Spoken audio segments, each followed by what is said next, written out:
new episode of Read, Remember, Repeat. And we kicking this show off, showing some love to Iron Mastery Academy. Shout out Doc Spills and Christopher Terry. They're teaching people how to learn and earn on the go and manage their own finances. It's as simple as matching colors, and you can grow your account. This is needed for the community and definitely for the culture. I said, surround your mind with greatness, some of it will rub off. This is my office. This is where I start my day. And every day I read something. Form a habit of reading every day. It's about Proctor. My goal. And I love what you're doing as far as the read, remember, repeat, because that's imperative, man. And always, always, always, family, remember this. Read, remember, and repeat. Salute, Super Wednesday, gang. How's everybody feeling today? It's your host, Michael Motherboy, and we are back with another Read, Remember, Repeat episode. We are on Strengths Finder 2.0 by Tom Rath, and this book so far has been super amazing in helping us point out our key strengths.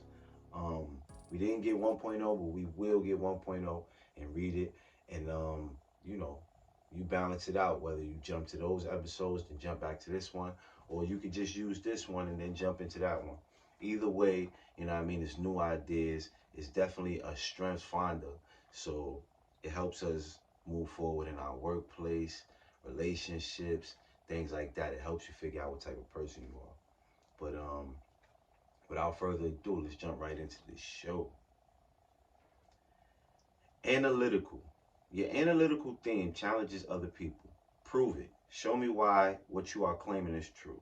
In the face of this kind of questioning, some will find that their brilliant theories wither and die. For you, this is precisely the point. You do not necessarily want to destroy other people's ideas, but you do insist that their theories be sound. You see yourself as objective and dispassionate. You like data because they are value-free. They have no agenda.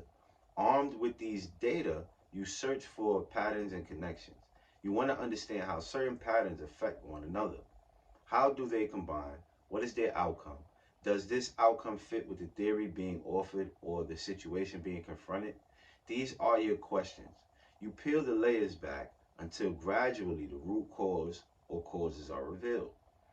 Others see you as logical and rigorous. Over time, they will come to you in order to expose someone's wishful thinking or clumsy thinking. To your refining mind, it is hoped that your analysis is never delivered too harshly. Otherwise, others may avoid you when that wishful thinking is their own. Analytical sounds like this. Jose G., school system administrator. I have an innate ability to see structures, formats, and patterns before they exist.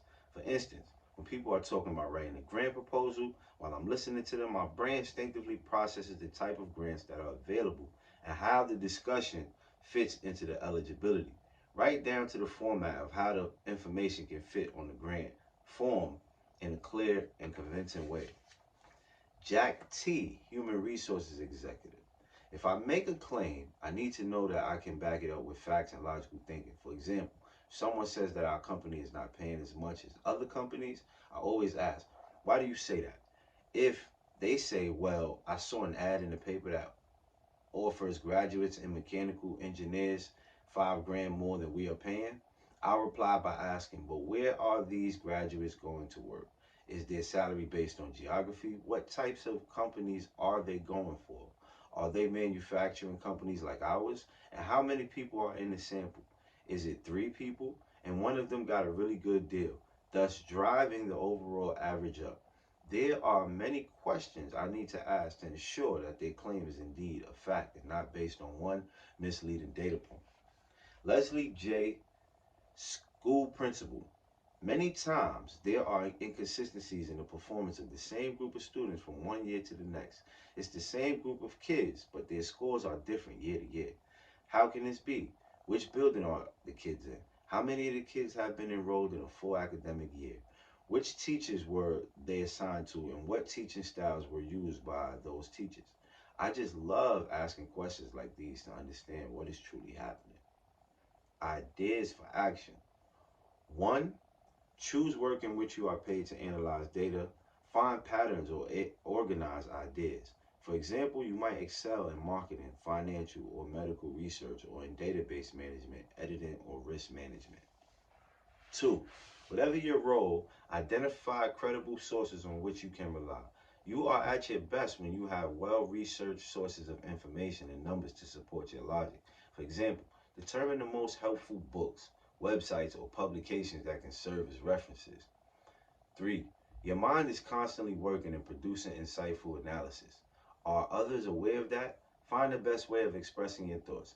Writing, one-on-one conversations, group discussions, perhaps lectures or presentations put value to your thoughts by communicating them. 4. Make sure that your accumulation and analysis of information always leads to its application and implementation. If you don't do this naturally, find a partner who pushes you from theory to practice, from thinking to doing. This person will help ensure that your analysis doesn't turn into paralysis. 5. Take an academic course that will expand your analytical talents, specifically study people whose logic you admire. 6. Volunteer your analytical talents. You can be particularly helpful to those who are struggling to organize large quantities of data or having a hard time bringing structure to their ideas. 7.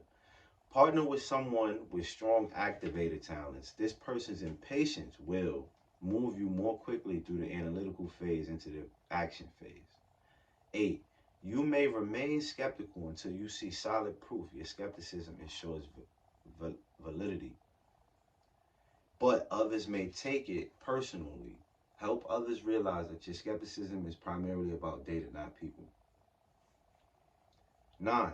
Look for patterns in data. See if you can discern a motive, precedent, or relationship in scores or numbers. By connecting the dots in the data and inferring a causal link, you may be able to help others see these patterns. 10. Help others understand that your analytical approach will often require data and other information to logically back up new ideas that they might suggest. Working with others who have analytical. 1. Whenever this person is involved with an important decision, take time to think through the issues with her. She will want to know all the key factors involved. 2. When you are defending a decision or principle, show this person the support in numbers. She instinctively gives more credibility to information that displays numbers. 3. Because accuracy is so important to this person, getting a task done correctly may be important to her than meeting a deadline. Therefore, as the deadline draws near, keep checking in with her to make sure that she has the necessary time to do the job right. Page 52, guys, we're going to give y'all this source and we'll be right back. So what do you do? I'm an entrepreneur. You're unemployed. I wouldn't say that. What would you say? That I'm an entrepreneur. Well, then what was your latest preneur? Well, I founded an internet company that let folks download and share music for free. Kind of like Napster? Exactly like Napster. What do you mean? I founded Napster. Sean Parker founded Napster. Nice to meet you. I just thought so. What do you do? I'm an entrepreneur. You're unemployed. I wouldn't say that.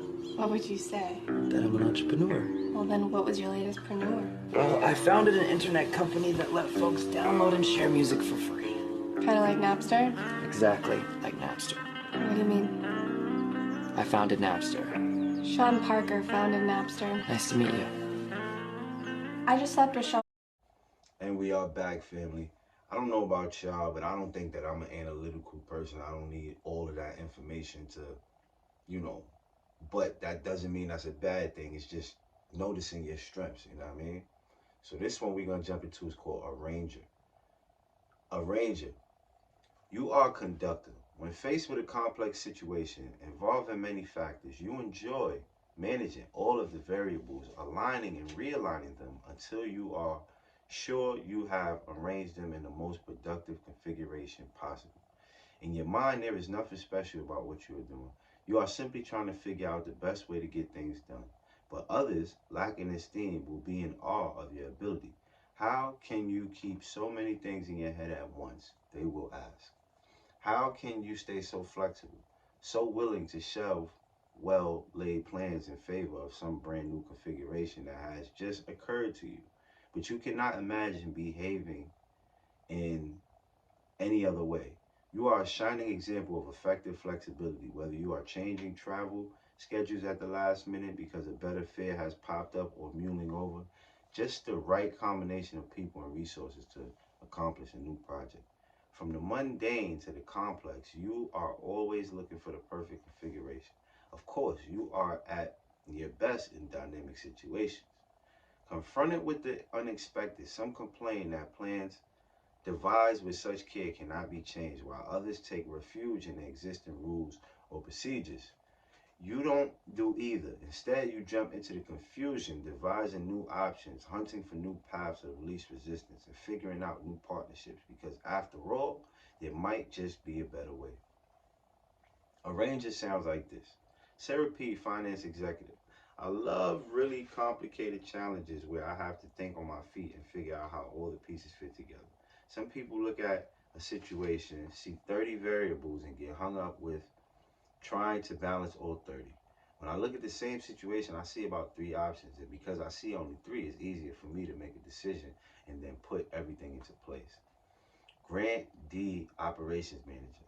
I got a message the other day from our manufacturing facility saying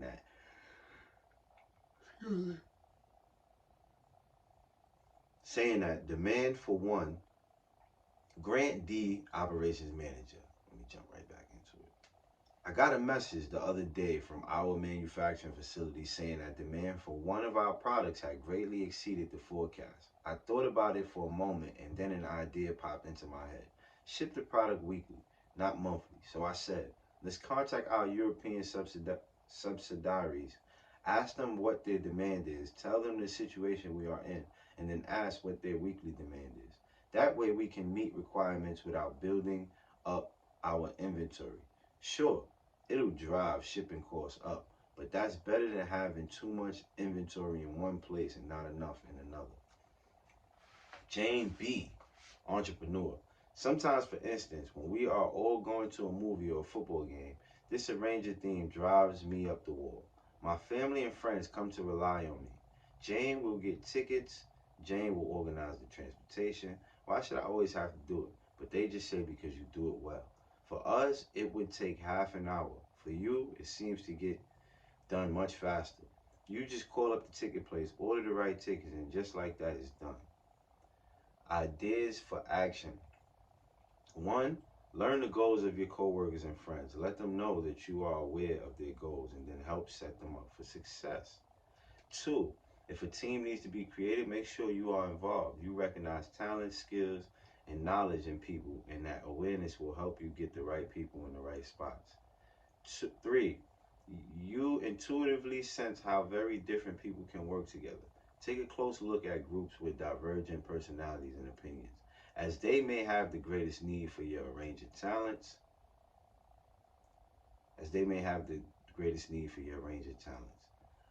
4. Be sure to keep track of ongoing deadlines for your many tasks, projects, and obligations. Although you enjoy the chance to juggle lots of activities, others with less powerful range of talents may become anxious if they don't see you working on their projects frequently. Inform them of your progress to ease their fears. 5. Seek complex, dynamic environments in which there are few routines. 6. Take on the organization of a big event, a convention, a large party, or company celebration. 7. Give people time to understand your way of doing things when you present it to them. Your mental juggling is instinctive, but others might find it difficult to break with existing procedures. Take the time to clearly explain why your way can be more effective. 8. At work, focus your range of talents on the most dynamic areas of your organization. Divisions or departments that are static and routine in nature are likely to bore you. You will thrive when your range of talents are energized, and you will suffer when you are bored. 9. Help others see your far-reaching expertise by sharing your what-if thinking with them. When they know you're identified and carefully considered all possible options and arrangements, they'll feel more confident. 10. You are flexible in the way you organize people as well as in how you configure space. You are flexible in the way you organize people as well as in how you configure space. Figure out how you can improve workflow by rearranging spaces and or procedures to maximize efficiency and to free up time for you and for others. Working with others who have a ranger. This person is excited by complex, multifaceted assignments. He will thrive in situations in which he has many things going on at the same time.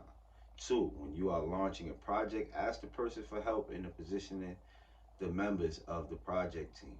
He is good at figuring out how each person's strength might add greatest value to the team. 3. The person can be resourceful. Feel confident that if something is not working, he will enjoy figuring out other ways of doing things. Family, that is our time today. And we just went through a ranger and analytical.